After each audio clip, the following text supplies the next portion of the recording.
안녕하세요 여러분, 트럭청입니다. 네, 오늘도 저는 친한 형님의 파비스를 타고 있네요. 요즘은 주말마다 거의 뭐 한 번씩은 이렇게 땜빵을 떼우는 것 같은데 좋습니다.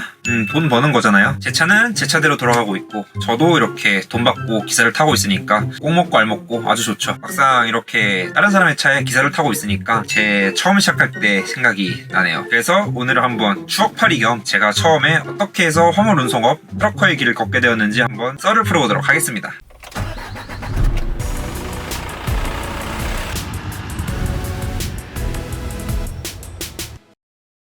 사실 저는 화물차 일을 시작하면서 처음부터 통수를 받고 시작한 그런 케이스예요. 돈을 막 뜯겼다거나 사기를 당했다거나 그런 건 아닌데 어쨌든 통수를 받고 시작을 했었죠. 이 화물 운송업에 진입하시는 여러분들은 다 아시겠지만 처음에 일단 이 일을 하려면은 화물 운송 종사 자격증이라는 자격증이 꼭 필요하잖아요. 그래서 저도 여느 사람들과 마찬가지로 저도 필기 시험에 합격을 하고 그 다음에 합격자 교육을 들으러 갔어요. 근데 합격자 교육을 받아보신 분들은 다 공감하실 거예요. 거기 가게 되면은 여기저기 운수회사에서 다 나와가지고 막 엄청나게 막 괴롭힙니다. 사람들을 전단지 막 나눠주면서 이건 보세요, 이건 보세요, 일자리 있어요, 막 여기저기 어쩌고저쩌고 막 그냥 받으세요 어쩌고저쩌고 막 이렇게 전단지 나눠주고 한 5m 가면 또 나눠주고 또 3m 가면 또 나눠주고. 저도 그 당시에 이제 합격자 교육을 들으러 가기 전에 인터넷에서 그냥 뭐 검색을 해보니까 뭐 지입은 사기가 많다, 지입은 뭐 다 사기다 이런 말들이 굉장히 많았기 때문에 저는 뭐 아는 게 없었으니까요. 얘네들은 다 사기꾼이구나 그냥 어렴풋이 그렇게 생각을 하고 전단지 받으면서 그냥 얘 뭐 하나 주세요, 얘 뭐 이렇게 이제 전단지를 받으면서 거기 나와서 영업을 하는 운수회사 직원분들한테 저는 사실 기사가 타고 싶어요 라고 이렇게 어필을 했는데, 그래서 번호를 3개 정도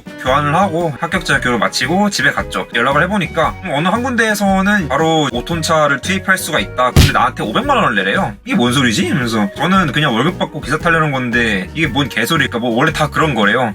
미친 소리 이러고 그냥 말았죠. 그 다음에 나머지 하나는 연락이 안 됐고요. 어느 한 군데 운수회사랑 연락이 잘 되어가지고 면접까지 보고 11.5톤 차량에 올라타기로 이야기가 좀 되었습니다. 근데 여기서 문제가 발생해요. 사실 그 11.5톤 차량 같은 경우에는 회사의 차량이 아니라 개인 차주가 차만 가지고 이렇게 회사에 들어와가지고 일자리를 이제 배정을 받고 돌게 되는 그런 예정이 되어 있던 차였어요. 근데 분명히 처음에 제안을 받은 게 주 5일 근무에다가 수도권에서 천안에서 대전 다시 수도권 왔다 갔다 하는 그런 일머리였고요. 급여는 280만 원을 제안을 받았습니다. 아무래도 군대 경력을 제외하고는 화물차를 몰아본 적이 없는 데다가 나이까지 어렸으니까 또 보험비 같은 거를 감안하면은 어쩔 수가 없는 금액이었죠. 그래서 무사고 1개월을 달성할 때마다 10만 원씩 늘려가지고 최종적으로는 320만 원을 받기로 얘기가 되었습니다. 나쁘지 않죠? 그런데 거기서 문제가 발생을 합니다. 면접이 끝나고 차주랑도 미팅을 한 다음에 일주일 동안 그냥 집에서 기다렸어요. 연락이 없더라고요.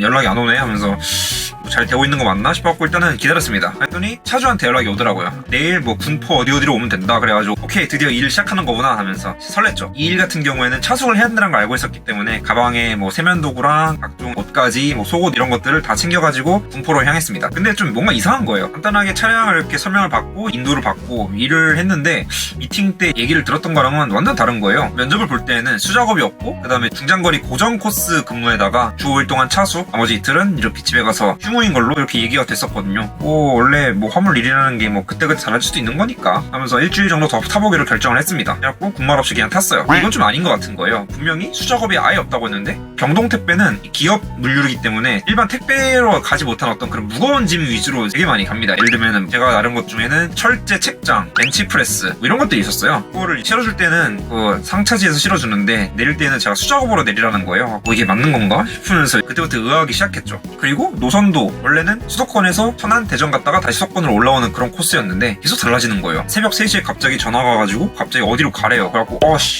네 알겠습니다 또 가요. 그 다음에 거기서 상차를 하고 하차지 내려다 놓으면은 갑자기 전화가 옵니다. 한 70km 떨어진 곳으로 가래요. 뭐지? 하면서 그냥 또 갑니다. 또 거기서 싣고 이거를 6일 동안 이제 반복을 하니까 잠을 자는 시간도 없이 계속 3시간 자고 운전하고 1시간 자고 이동하고 뭐 이런 생활이 반복이 된 겁니다. 그건 좀 아닌 것 같다고 생각을 했죠. 그래가지고 운수회사 저희 면접을 봐줬던 이사님께 연락을 합니다. 이사님 이거 일을 하고 있는데 좀 아닌 것 같은데요? 했더니 이사님이 일을 하고 계셨냐 이렇게 묻더라고요. 그래 그때 면접 보고 차주분이랑 만나가지고 지금 그냥 차에 타서 일하고 있어 했더니 이게 어떻게 된 거지 하고 저한테 되려 물으시더라고요. 일을 안 한다지 않았냐? 일 안 하는 걸로 알고 연락을 따로 안 했는데 하고 지금 일하고 있는데요? 라고 했더니 좀 이상하다 싶어가지고 내막을 알아보니까 그 차주가 외부에서 그냥 자기 차를 가지고 들어온 사람이잖아요. 근데 그 사람이 회사의 어떤 노선을 이제 배정을 받을 때 노선비라고 해가지고 200만원 정도를 회사에서 요구를 했다고 합니다. 그건 근데 뭐 당연한 거잖아요. 왜냐면은 회사 쪽에서 분양을 받은 것이 아니기 때문에 이제 노선비를 최소한으로 이렇게 지급을 하고 고정 노선에 들어가는 게 원래는 당연한 거죠. 근데 그 차주 되는 사람이 돈이 아까워서 그냥 안 하겠다 얘기를 했답니다. 근데 문제는 뭐냐면은 회사에다가 저를 일 안 하겠다라고 얘기를 한 다음에 저를 그냥 그대로 빼간 거예요.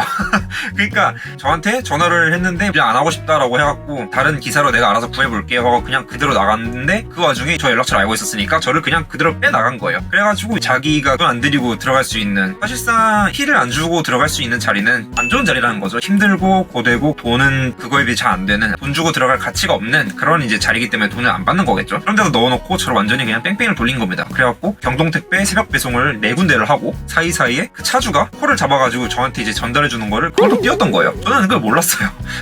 그래가지고 이거 완전히 그냥 당했구나. 완전 허탈함을 느낀 채 차에서 내렸죠. 회사 이사님은 완전히 노발대발 해가지고 차주한테 막 뭐라 해가지고 저를 어쨌든 간에 빼냈는데, 그러고 나서 저는 할 말을 잃었습니다. 완전 어이가 없는 상황이죠. 그렇게 저는 환물업 첫 시작부터 통수를 맞고 시작을 했어요. 보통 사람들이 월급 기사를 타면은 안전하다 이렇게 얘기를 하고 저도 그렇게 생각을 하는데, 저는 희한하게 월급 기사 때부터 통수를 맞았던 거예요. 그러니까 나이도 어리고 잘 모르니까 그냥 굴려 먹은 거죠. 심지어 제가 일 안 한다고 했다고 구라까지 쳐가면서 저를 빼가가지고 자기 차에다 박아놓고 저를 뺑뺑이 돌렸던 거예요. 지금 생각해 되게 열받네.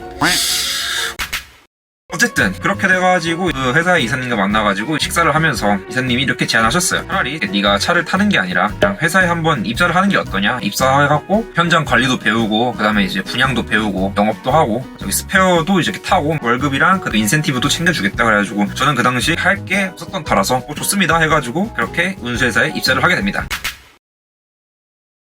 벌써 밤이네요. 또 이렇게 상차 대기를 하는 동안 막간을 이용해서 촬영을 합니다. 되게 많은 일들을 했어요. 지입 분양, 센터 관리, 스페어 기사, 일자리 답사 같은 짜잘한 일까지 진짜 이것저것 안 한 게 없네요. 그리고 예전에 영업을 뭐 이것저것 해봤기 때문에 나름대로 판다라고 하는 거는 좀 자신이 있었습니다. 근데 결론적으로 말하자면 저는 단 한 대도 분양을 하지 못했어요. 아니 안 했죠. 처음에 입사를 했었을 때 회사 이사님이 아무것도 팔지 말라고 하셨습니다. 되게 의아했어요. 여러분 지입 사기 하죠. 그게 왜 그렇게 많은 줄 아세요? 물론 작정하고 한탕해갖고 이렇게 튀려는 그런 사기꾼들도 진짜 있긴 있어요. 근데 그거는 진짜 소수예요. 그 당시 이사님이 저한테 이렇게 말씀하시더라고요. 전화 받은 놈이 한 말 다르고 방문했더니 앞에 앉아있는 놈이 한 말 또 다르고 또 막상 원청 가가지고 원청 담당자가 하는 말이 또 다르고, 이러면 그게 사기지 뭐냐 라고 하시더라고요. 네가 많이 팔고 싶어하는 거는 당연히 이해하는데 정작 너도 네가 파는 게 뭔지도 모르고 사장님 이거 되게 좋은 거예요, 이거 자리 아직 있어요 이렇게 말하는 게 장땡이 아니다 뭐 이렇게 말씀하시더라고요. 맞는 말이죠. 상식적으로 저도 잘 모르는 거를 팔 순 없잖아요. 원청에서 이러이러 해가지고 뭐 이런 업무인데 몇 천짜리를 어떻게든 넣어주세요 이렇게 하고 업무값을 이렇게 보내줍니다. 근데 그거를 글자로만 보고 바로 그거를 그냥 인터넷에 업로드하고 영업을 한다? 그건 되게 차이가 많이 발생해요. 대부분의 지입 사기는 이러한 어떤 그런 괴리에서 오게 되는 겁니다. 어쨌든 저도 제가 파는 거에 대한 확신이 있었어야 되니까 그때부터 저는 완전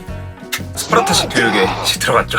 회사 1톤, 뭐 3.5톤, 5톤 축차, 11톤 회사 갖고 있는 일자리 노선들 다 뛰어봤어요. 그게 또 불가능하다 그러면 이미 들어가 있는 차 옆에 선탑 올라타가지고 며칠씩 또 타보고 어디 또 빵꾸 났다 하면은 스페어 새벽에 뛰러 가고 심지어 지게차까지 가르쳐갖고 물류센터에서 피킹까지 시켰어요. 그렇게 저는 단기간에 올라운더가 되어갔습니다. 근데 사실 이렇게 며칠 몇 번 이렇게 타본다고 해가지고 그 일자리를 다 알 수 있는 건 절대 아니에요. 근데 그럼에도 불구하고 굉장히 많은 것들을 알 수는 있죠. 선탑을 타거나 제가 직접 투입이 돼가지고 업무를 직접 진행을 했을 때에는 꼭 보고서를 작성했어야 되는데, 예를 들어서 피킹에 걸리는 시간, 뭐 상차지 도착 시간, 하차지 도착 시간, 어디 몇 발레트를 싣고 뭐 어디를 갔다, 대기 시간은 어떻게 되는지, 하루 주행거리가 얼만지, 축 압력까지 상세하게 보고서를 작성을 했어야 됐어요. 그렇게 못했다? 그럼 진짜 틀렸습니다. 네 드라이버하고 오라고 월급 주는 거 아니라고.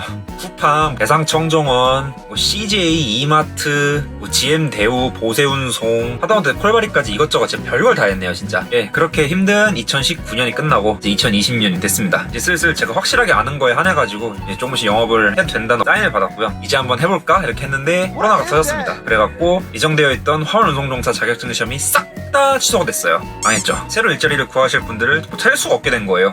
그러던 와중에 수입 예정이었던 3.5톤 한 대가 하지 못할 사정으로 빵꾸 나는 바람에 그대로 그 차량 남바가 붕 떠버릴 위기에 처했습니다. 그래서 이거 고민하다가 이거 되게 괜찮은 것 같은데 싶어가지고 그걸 제가 직접 인수를 했어요. 운수회사 직원의 셀프 지입차 분양인 거죠. 그렇게 저는 차주가 되었습니다. 그간 회사에서 고생한 게 있었으니까 굉장히 좋은 조건 일자리를 분양을 받았는데 뭐 다 키워놨더니 분양받아가지고 빤썰을 해버린 게 좀 회사에 죄송하긴 합니다. 그래도 그 이후에도 꾸준히 돈 모아가지고 회사에서 또 7.5톤 차량도 또 분양받고 했어요. 그래서 지금은 차 2대를 운영하는 차주가 됐습니다. 어쨌든 오늘처럼 이렇게 기사를 타고 있으니까 이전 생각들이 나가지고 이렇게 좀 썰을 풀어봤는데 어찌 보면 이 아수라장인 화물바닥에서 제가 운이 좋았는지 밑바닥부터 좀 잘 성장해 왔다는 그런 생각이 드네요. 앞으로 더 많이 성장해야겠죠. 어쨌든 오늘 영상도 즐겁게 봐주셔서 정말 감사드리고요. 모두들 행복한 설 연휴 보내고 새해 복 많이 받으시길 바랍니다. 저는 다음 영상으로 다시 돌아올게요. 지금까지 드럭청이었습니다. 여러분 빠이빠이.